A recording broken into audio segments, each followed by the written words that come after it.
the page up here. I had it. There we go. Les is president of Landes and Associates, a management consulting firm that provides team and organizational planning, marketing and public relations, organizational communication, employee engagement, performance improvement systems, and executive coaching. The firm serves clients in various industries as well as government agencies and nonprofit organizations. A nationally recognized expert on employee engagement, Les is the author of The Business Fable, Getting to the Heart of Employee Engagement, as well as numerous articles in professional publications such as Tactics, which is a PRSA publication, Public Relations Strategist, which is also PRSA, Smart Business, Reagan.com, Communication World, which we all know and love, the Journal for Quarterly Participation, Quarterly Progress, and more. He is the former head of corporate communication for one of the world's largest food companies, where he was responsible for corporate advertising, public and media relations, consumer affairs, employee communication, and creative services. Les has also played a major role in developing and implementing the company's quality management system. And today he will be speaking about the crucial role of communications in continuous improvement. Take it away, Les. Thanks, Nikki. Boy, I'm exhausted after that introduction. Appreciate it very much. And so I'm going to say something that I always forget to do before I jump into things. Let me get my screen up here and make sure that we can all see it. Everybody see my screen? Yes. That'd be great. So we are recording this, and also I'm going to prepare a PDF of this document, so this PowerPoint, so that you guys don't have to furiously take notes on everything that I'm saying. Yeah, I speak to a lot of different groups around the country, have for many years, and it always gives me special pleasure to talk with a group of communicators, because I is one. And at least I try to be, right? I think that I joined IABC when I was in college about 100 years ago. So I've been with the organization for a very long time. And my entire career has really been around organizational communication. It's been kind of a yin and yang experience for me professionally. And, on one hand, it's been incredibly gratifying to help organizations create what I call the communication glue that keeps people in organizations aligned and collaborating. On the other hand, and I'm sure you can relate to this, on the other hand, it's been a little frustrating at times, because a lot of people really don't appreciate the why, how, and what of effective organizational communication, don't really put as much value on it as I think they should. And I'm sure you've experienced that as well. I think getting over that hurdle is really incumbent on us as professional communicators for the most part. We really have to approach our work and think about it differently. And of course, we all know that we need to get past the traditional roles of reporter and promoter, basically crafting and sending out messages to people. But we also need to get past what I believe is, or get beyond what is a crucial role that we've actually wanted and coveted, which is strategic advisor. If we really want to get to what I call the communication mountaintop, we have to position ourselves as a functional arm of business operations where we can deliver direct value to the bottom line. And we're going to talk about that today. And I'm going to start with 3 basic assertions, if you will. Let's see, I got to get my computer going here. There we go. And kind of a formula, if you will. It's sort of A plus B equals C. So when it comes to what we're talking about here, continuous improvement, it truly is, in my opinion, the most vital key to long-term sustainable success for an organization. That's point A. Point B, virtually all of the good communication systems and processes are grounded in communication principles and practices. So you put that together, you got A plus B equals C, and C is continuous improvement really expands the reach and the relevance of communicators to have direct impact on business outcomes. And that's where some real magic can happen. this whole principle about continuous improvement being the most vital thing that organizations can focus on really kind of goes to this comment. Some of you may be familiar with the book by Jim Collins, Good to Great, and he said, good is the enemy of great. I think that's true. I would also say, this is my phrase, great is the enemy of better, because I'm telling you, today's great is tomorrow's afterthought. And so we have to constantly be thinking about how can we be better today than before and be better tomorrow than we are today. We have to definitely get away from the Cinderella myth. I'm telling you, there is no happily ever after for long-term winners. If you aren't engaged in systematic continuous improvement, you're going to get lost. Now, here's the problem. Sometimes when we start getting into some of these activities for continuous improvement, we get caught in what I call the program trap.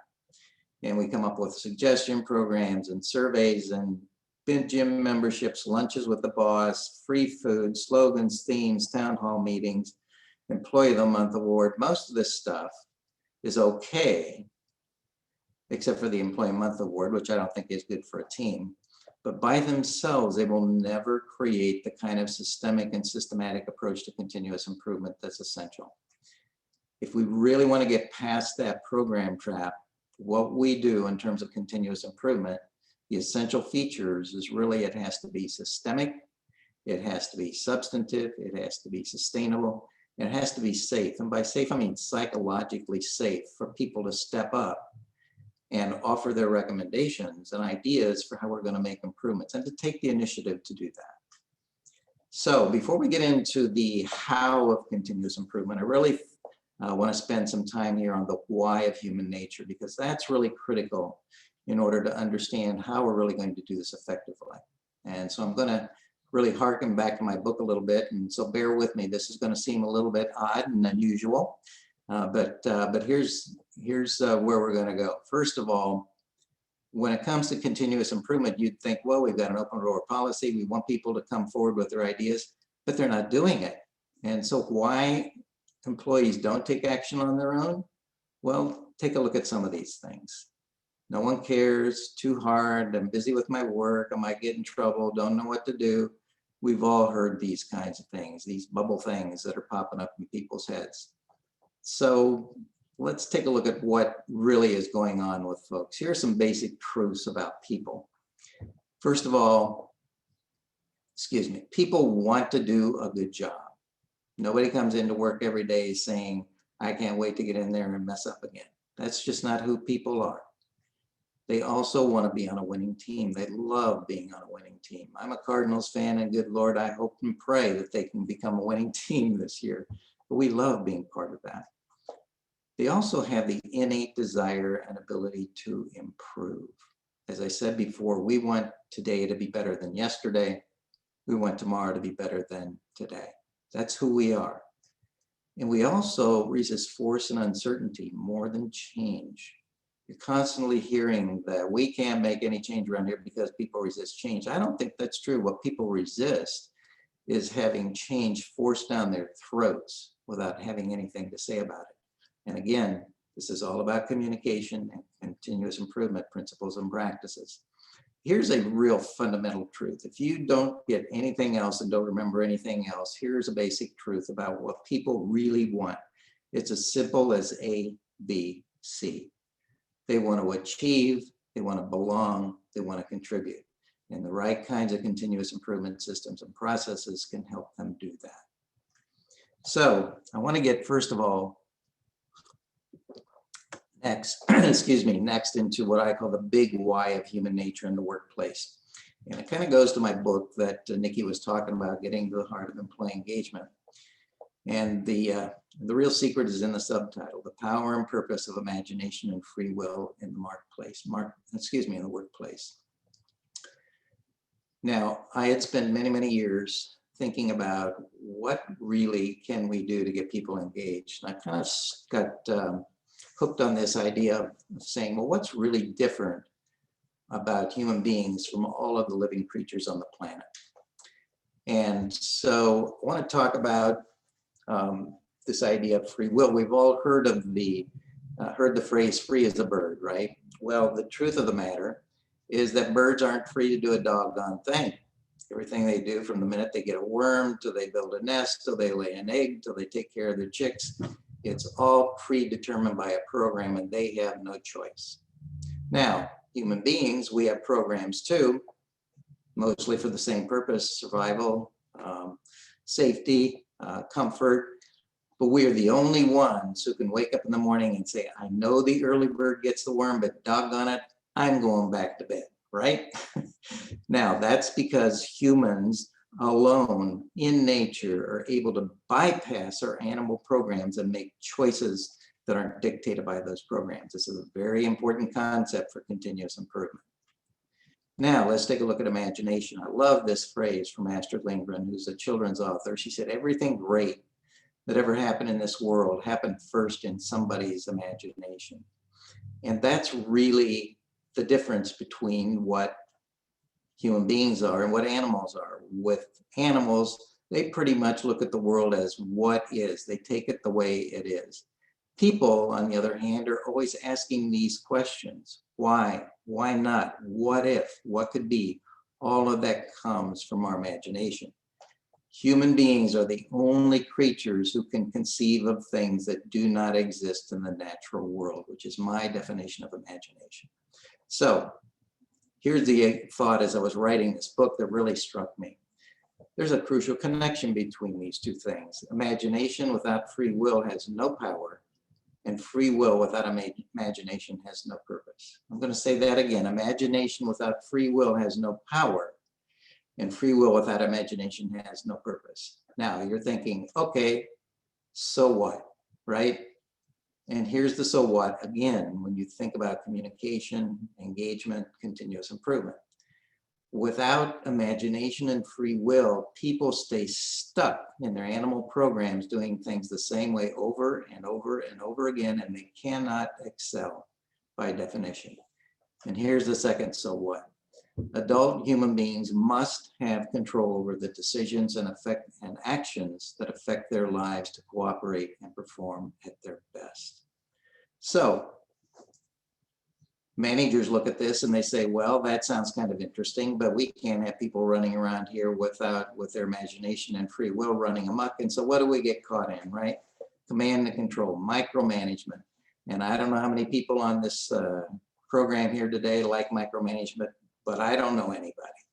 So the question is, how do you balance those things? How do you maintain control and still allow people the kind of freedom and opportunity to really reflect and manifest their free will and imagination? And I've come up with this little analogy called the human rocket of performance. Now, the thrusters and the boosters, that's the imagination and free will that propels us into space, into these great places. The second thing that's important is stabilizers. A rocket needs to have stabilizers so it doesn't wobble all over the place. And for human beings, that's security and self-esteem. And if people don't have that, they're going to wobble. Now, the third thing is they need a guidance system in order to make sure that we're going in the right direction. We're all on the same path. We know what kind of trip we're on. And for human beings, that's responsibility and accountability. So all of these three things kind of comprise the human rocket of performance and allows you to balance control with freedom. And again, I'm going to say it again and again, it's grounded in communication principles and practices. So here's the first one, right? Communication is too important to be left solely in the hands of professional communicators. I know this can be shocking to communicators, but the principle is pretty clear. Let me take you into a deeper dive on this. The communicator's role is much like this woman right here who is with her baton and conducting this orchestra. It's everyone's responsibility to communicate, to participate in the symphony. It's the professional communicator's job to ensure they do it in concert with one another. That's that alignment that we need that's so essential for organizational effectiveness. A couple of other key principles about the communicator's role. First, the main job of a communicator is to orchestrate the systems and the processes that close the distance and strengthen the relationships across all of an organization's shareholders or stakeholders. And the second thing is, communication should not seek to control people, but rather to align them so collaborations are successful for everyone involved. I think you're beginning to see where we're going here with continuous improvement. Before I get into the specific tools and processes for that, I still want to talk a little bit more about what really is the key criteria, what really are the key criteria for an effective organizational communication system. And I call it real life, real-time communication.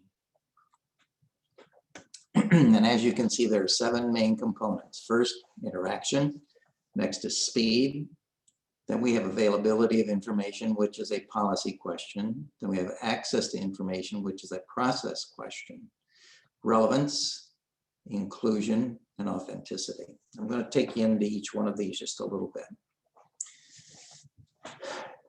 We have to get away from thinking about employees as a target audience that just receives the messages that we craft and send out to them. They are not a target audience. They are the organization. And we need to be in interactive methods. We need to establish, manage, and maintain interactive methods for communicating with, not communicating to our audience, our employees. Don't ever communicate to, always think communicate with.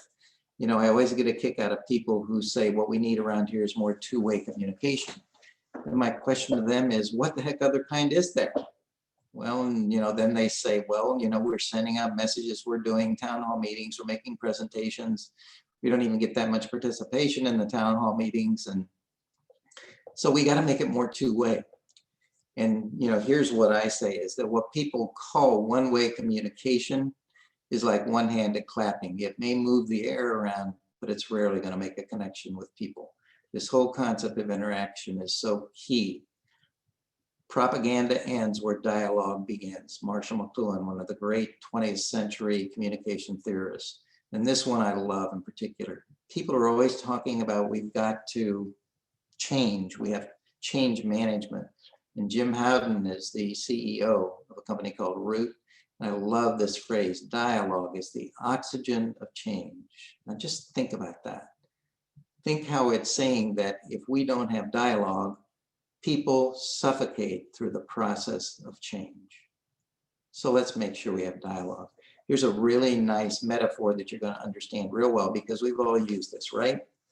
We've all talked about the cascade for sending down messages where it comes from on high, goes down each layer and eventually winds up in a pool down there somewhere, and who knows what the heck happens from there, right?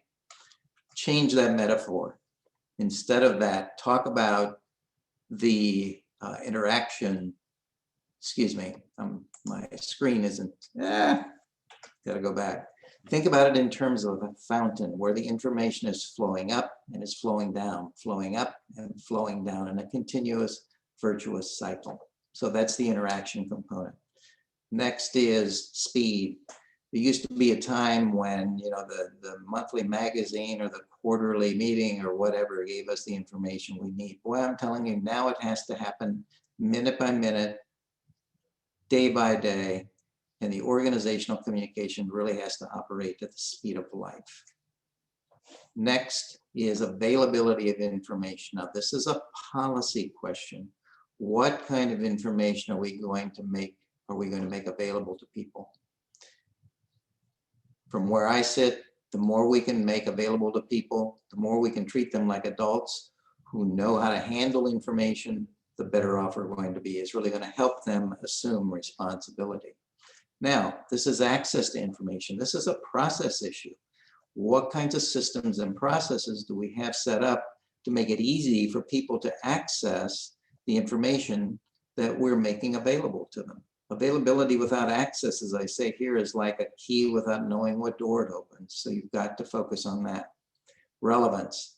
Let's make sure, particularly now that we're trying to send lots of information to people, we need to be careful. We got to avoid the trap of giving people too much of the information they don't need and too little of what they do need. We need to ask people, we need to talk with people, we need to find out what's most relevant for them to understand where the company is going and to be able to perform their jobs well. And the last one, second, inclusion. we have a tendency oftentimes to leave somebody out of the loop. And cutting someone out of the communication loop, as I say, is like cutting off the blood supply to part of the body. I like to think about an organization. I kind of use the body as a metaphor and think about the flow of information through the bloodstream or through the central nervous system. But if you cut off somebody, you're likely to cut off their effectiveness and their contribution to the organization. Authenticity, this is a big one. I love this phrase from Warren Bennis, who's the very famous consultant, business communication or business consultant from Southern Cal, passed away actually recently. The use of buzzwords anesthetizes you to the truth. So let's make sure that we're hanging on to authenticity. Now, again, all of these 7 components, all of the things that I've talked about in terms of the nature of human beings, now we see how this all begins to fit with this concept of systematic continuous improvement. Again, we have to think about continuous improvement as a series of processes, not programs or random activities.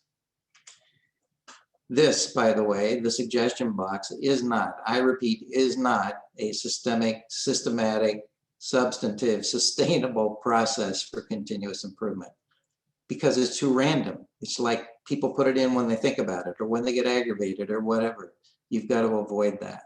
Now let's talk about what the cornerstones are, the process cornerstones for continuous improvement. First of all, it has to be established as an integrated system, not just a series of activities or programs.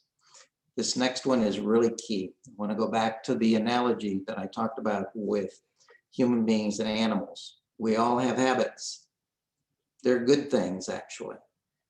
If you had to recreate everything every minute without a habit, it would be exhausting. You'd be repeating everything all the time. But you need to have a habit to break the habit of doing things over and over again the same way, which basically means you need to create a continuous improvement habit. It has to be systemic, it has to be a process. We need to treat problems and failures and mistakes as treasures, not as things to reprimand people and then foster failing forward. There is more richness, more gold in the failures and the mistakes we have if we know how to treat them as treasures. And then emphasize the value of small improvements. There's way too much emphasis on coming up with the big idea. There aren't that many big ideas to come up with, and not everybody can do that. So let's really value the itty bitty little tiny small things, and the more small, Linus Pauling said, the more small things you come up with, the more big things that you can come up with. So I can't underscore this enough. What you do every day, however small, has greater overall impact than what you do once in a while, however big. There are 2 really outstanding books that emphasize this point and show how you can apply the principles of building a continuous improvement habit into the organization. One is called Big Little Breakthroughs by Josh Linkner, and another one is called Atomic Habits. In fact, the first 16 pages, the first chapter of this book is required reading for every one of my clients. It's so valuable and so important. Now, again, continuous improvement, processes and tools, all grounded in communication principles and practices.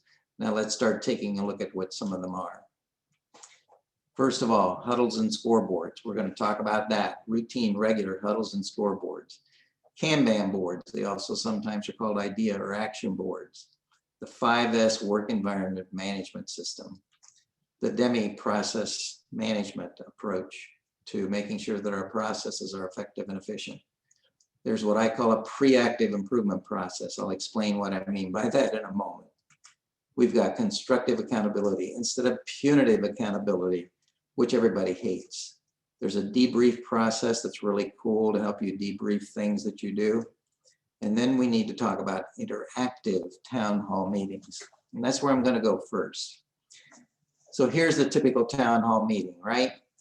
You have a number of people who get up and present relevant information and updates.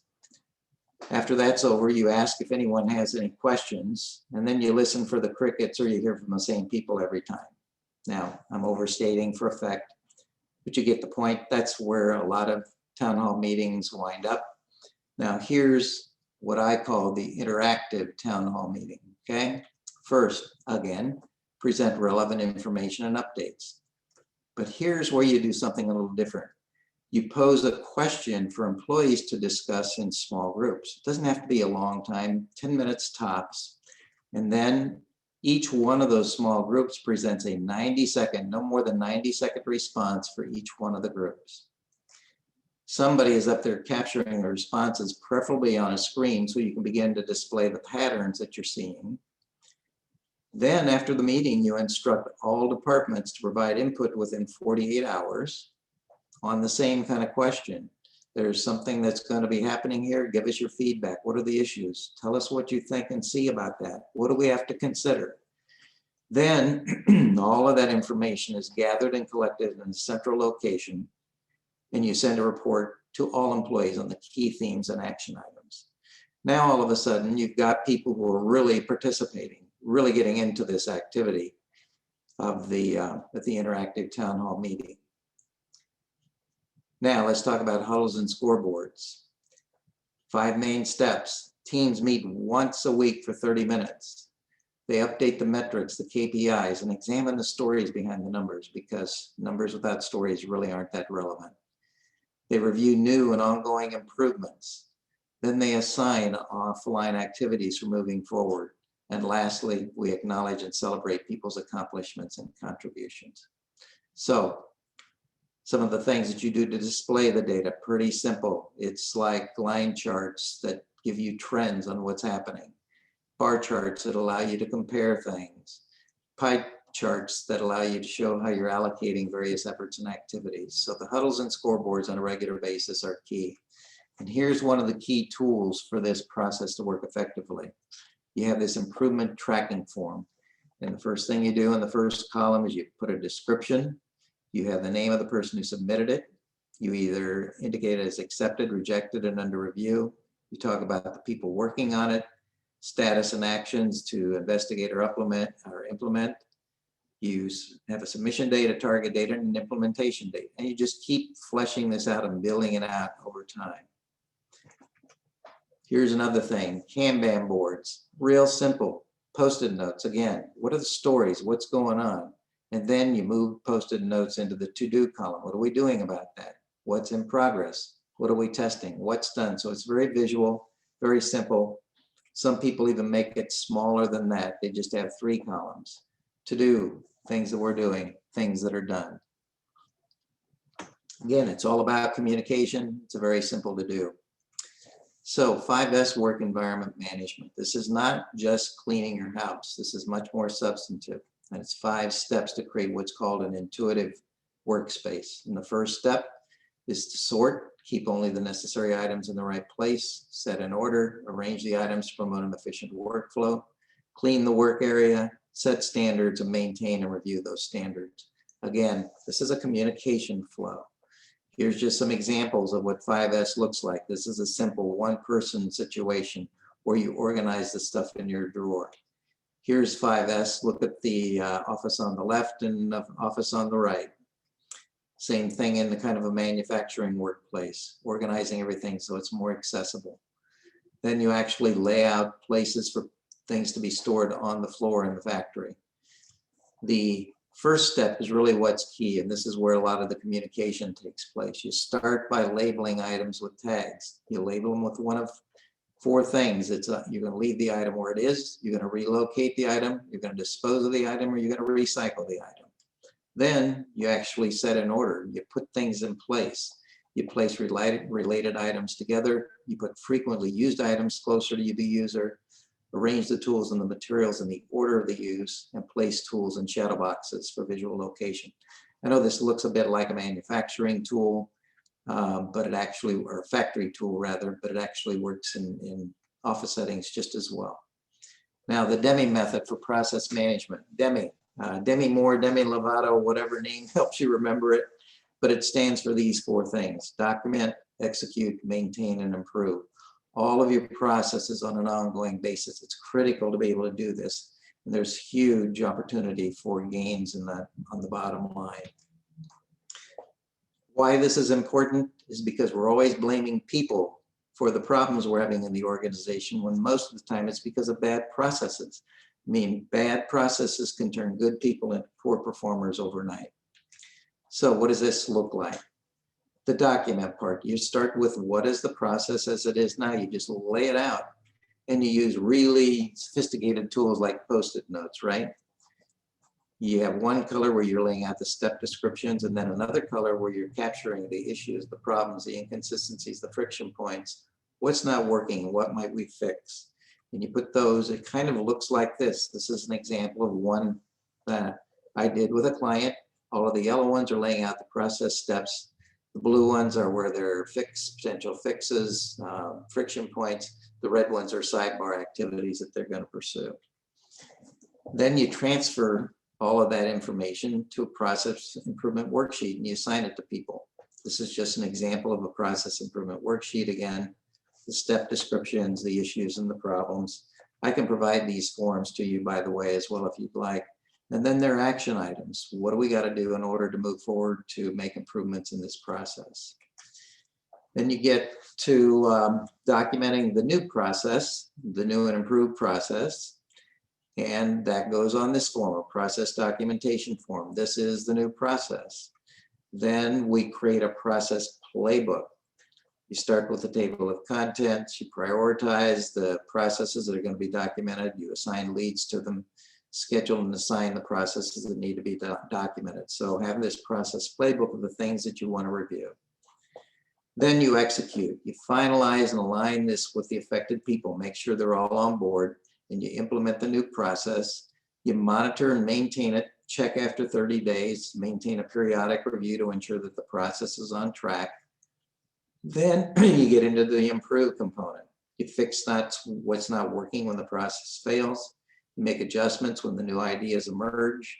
And then you conduct an annual review of all processes. So that's the DEMI process. Again, I have it in more detail. I'm happy to send it to anybody who wants it. Next thing, pre-active improvement process. So for years, people have been talking about, we need to be more proactive around here. And I stopped and I thought about it, and I said, you know, I don't know the difference between being active and proactive, but I do know what pre-active means. That means to prepare, prevent, preempt, and make sure that we're ready to anticipate and deal with things. So here's one way to approach, and usually you can do this with either quality or safety. Just as an example, I'm going to show you how to apply it to improve safety.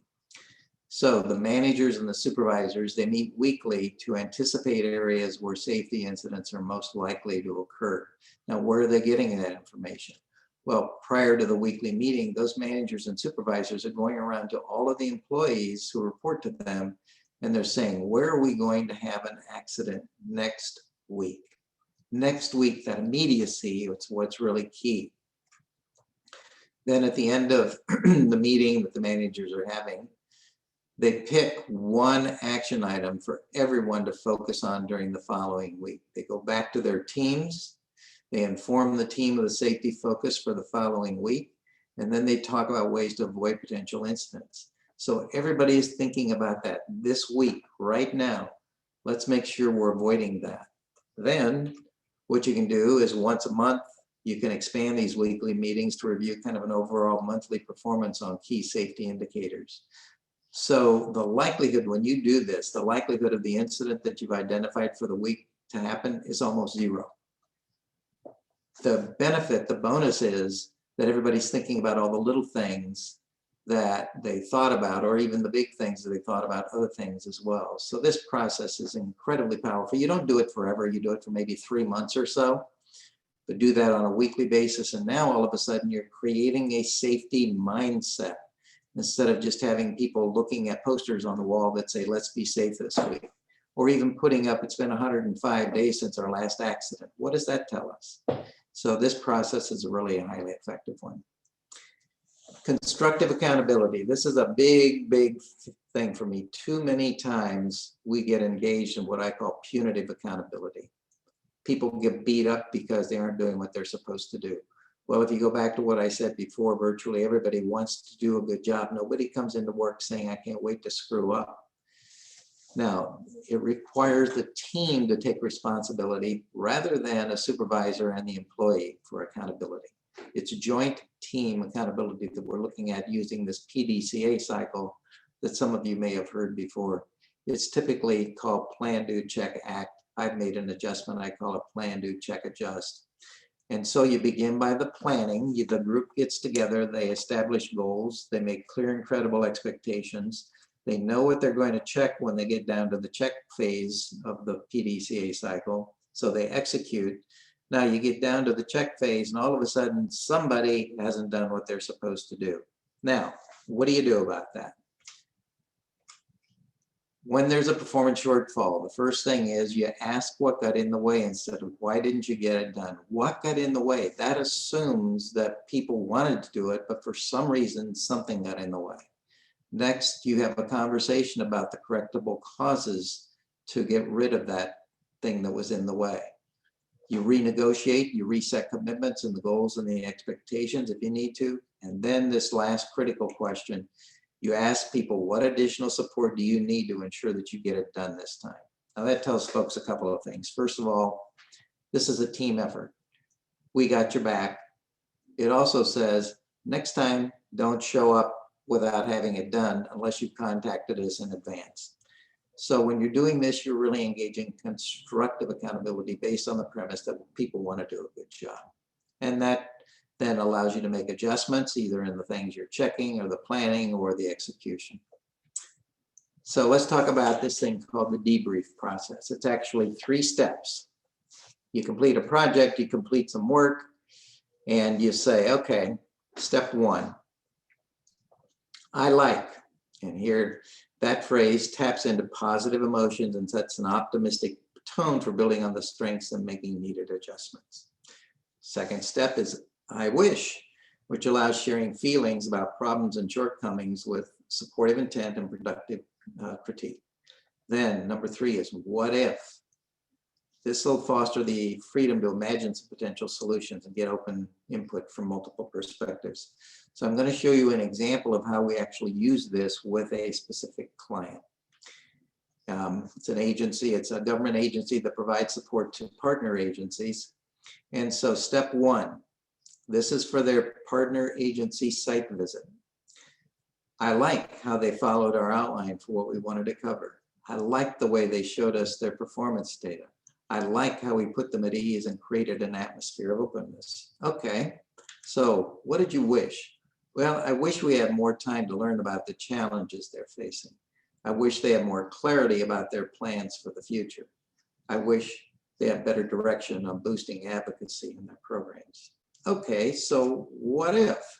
What if we schedule more time to hear how we can help them with challenges? What if we do a follow-up session on items that need further discussion? What if we provide some guidelines and examples for future planning? So this is all really constructive. It follows a very nice flow. I like, I wish, what if? Again, it's a communication process, right? The other thing that it does is it really builds off of my golden rule. Things aren't always going to go right.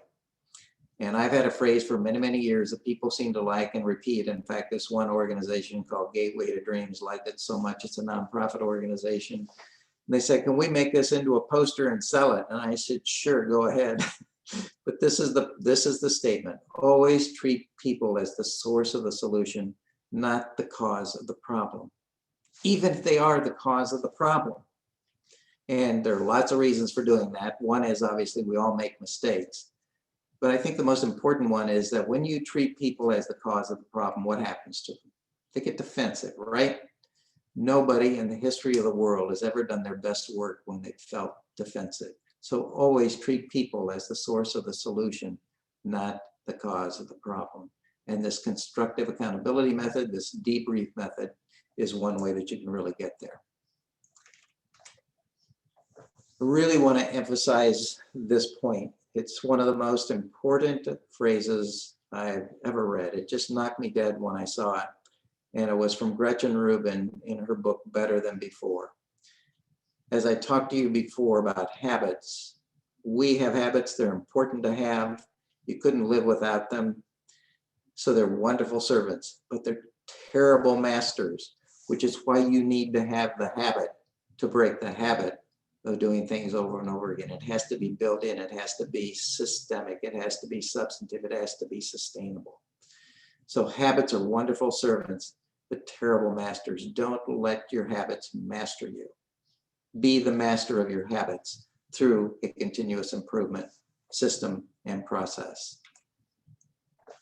Management buy-in for some of these things, right? How do you do that? I worked with a company called Wainwright Industries, which was a Baldrige National Quality Award. And Don Wainwright was the CEO, and boy, he was a tough nut. He was a former Green Beret. And he had this phrase. He said, I used to see people talking and ask why they weren't working. Now I see people talking and I say, thank God they're communicating. I've come to believe that communication is everything. So if you present these kinds of tools and processes and really ground them in this concept of systematic, continuous improvement, it will drive direct bottom line impact of the organization, and it will elevate the value of the communicator in the organization. So this is it, guys. I mean, I hope you get it, right? This communicator's role in continuous improvement, it's all grounded in communication principles and practices, and you are the conductor. So that's it, Nikki.